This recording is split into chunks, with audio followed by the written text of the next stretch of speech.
नमस्कार, मी गौरी सूर्यवंशी. एस मराठीमध्ये आपलं स्वागत. वळूया आजच्या बातमीकडे. मंडणगड तालुका संघर्ष समितीने 15 ऑगस्ट 2024 रोजी राजेवाडी ते आंबेडवे रस्त्याचे काम सुस्थितीत व्हावे त्यासाठी 15 ऑगस्टला आमरण उपोषण करण्यात आले होते. परंतु अद्याप काम पूर्ण न झाल्यामुळे तहसीलदारांना 12 डिसेंबर 2024 रोजी निवेदन देऊन रस्त्याचे काम वेळेत पूर्ण करण्यात यावे. निवेदनापुढे म्हटले आहे की मायनिंगच्या वाहतुकीमुळे बाजारपेठेमध्ये मोठ्या प्रमाणात धुळीचे साम्राज्य निर्माण होत आहे. रस्त्याने प्रवास करत असताना छोट्या आणि मोठ्या वाहनांना मोठ्या प्रमाणात त्रास सहन करावा लागत आहे.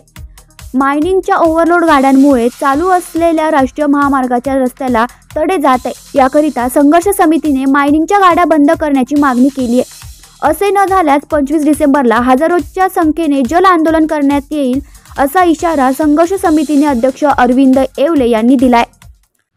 या ठिकाणी आज दिनांक 12/12/2024 रोजी माननीय तहसील कार्यालय तहसीलदार मंडणगड यांना निवेदन देण्यात आलेलं आहे आणि त्या निवेदनाची प्रत आपल्यासमोर आहे. निवेदनाचा विषय असा आहे की राष्ट्रीय महामार्ग जो आहे मंडणगड राजेवाडी ते आंबेडवे हा राष्ट्रीय महामार्गाचे गेले 7 वर्ष काम चालू आहे आणि काम चालू असताना इथल्या प्रशासनाने त्याच्याकडे दुर्लक्ष केलेलं आहे. आज आपण या ठिकाणी पाहू शकता की अशा ओव्हरलोड गाड्या ज्या मायनिंगच्या आहेत त्या मायनिंगच्या ओव्हरलोड गाड्या रस्त्यावरून जात आहेत आणि हे धुळीचं साम्राज्य या ठिकाणी झालेलं आहे.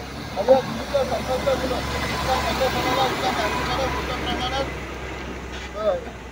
अपेक्षा सहन कराव्या लागतात. आज आपण पाहिलं की एवढ्या मोठ्या प्रमाणात जर धूळ येत असेल तर छोट्या मोठ्या गाड्याने त्याचा किती मोठा त्रास सहन करावा लागत असेल. आणि म्हणूनच आम्ही तहसीलदारांना निवेदन दिलं की आम्ही 15 ऑगस्ट 2024ला तहसील कार्यालयासमोर आमरण उपोषण केलं होतं या रस्त्यासंदर्भात. आणि रस्त्यासंदर्भात उपोषण केलेलं असताना इथल्या प्रशासनाने आणि अधिकाऱ्याने उडवाउडवीची उत्तरं देऊन मला तो सांत्वन करावं म्हणून सांत्वन करण्याचं काम केलं आणि या रस्त्याकडे दुर्लक्ष केलेलं आहे. आज पावसाचे 6 महिने जाऊन सुद्धा या रस्त्याकडे प्रशासन पाहत नाहीये.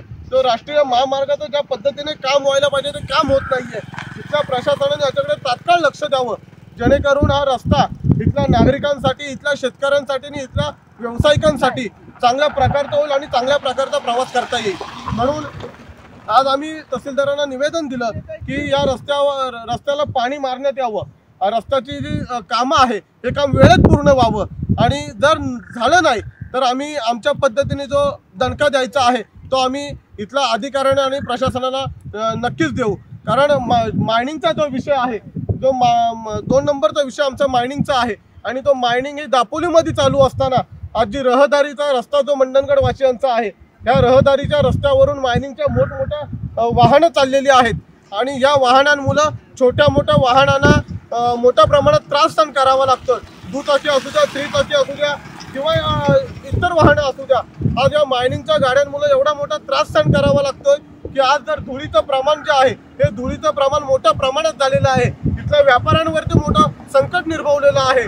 कारण या अशा वाहतुकीमुळे जी छोटी वाहनं आहेत त्या छोट्या वाहनांना त्याचा त्रास सहन करावा लागतोय. कारण आपण जी धूळ पाहताय ही धूळ एवढी मोठी आहे की इथे मास्क लावल्याशिवाय प्रवास करता येणार नाही. पण दुचाकी असेल तर दुचाकीवाल्याला एवढा मोठा त्रास सहन करावा लागतोय की त्याचा ऍक्सिडेंट होण्याची संभावना आहे. कारण या वाहनं ओव्हरलोड झालेली आहेत आणि या ओव्हरलोड वाहनांमुळे जो कुठे पुरवठा जाण्याचा रस्ता आहे त्या रस्त्याला मोठ्या प्रमाणात तडे गेलेले आहेत, रस्ते खचलेले आहेत. आणि म्हणून प्रशासनाने इथल्या शासकीय अधिकाऱ्याने जेणेकरून तहसीलदारांनी या गोष्टीमध्ये लक्ष घालून या मायनिंगच्या जे चालणारी वाहनं आहेत ती तात्काळ बंद करावी असं आम्ही निवेदन तहसीलदारांना दिलेलं आहे. आणि तहसीलदारांनी याच्याकडे चांगल्या प्रकारे लक्ष घालून मायनिंग बंद करावी. अन्यथा मंडणगड तालुका संघर्ष समिती येत्या 25 तारखेला रस्त्यावर उतरून मोठ्या प्रमाणात हजारोच्या संख्येने रस्त्यावर उतरून जल आंदोलन करेल. हा प्रशासनाला आणि इथल्या कर्मचाऱ्यांना आणि जो ठेकेदार आहे त्या ठेकेदारांना आम्ही आमच्या संघर्ष समितीच्या माध्यमातून इशारा देतो. जय हिंद, जय भीम, जय बुद्ध. एस मराठी न्यूजसाठी नितेश लोखंडे, मंडणगड. अशाच नवीन ताज्या घडामोडी जाणून घेण्यासाठी आमच्या एस मराठी न्यूज चॅनलला लाईक करा, शेअर करा, सबस्क्राईब करा आणि बेल आयकॉनला क्लिक करायला विसरू नका.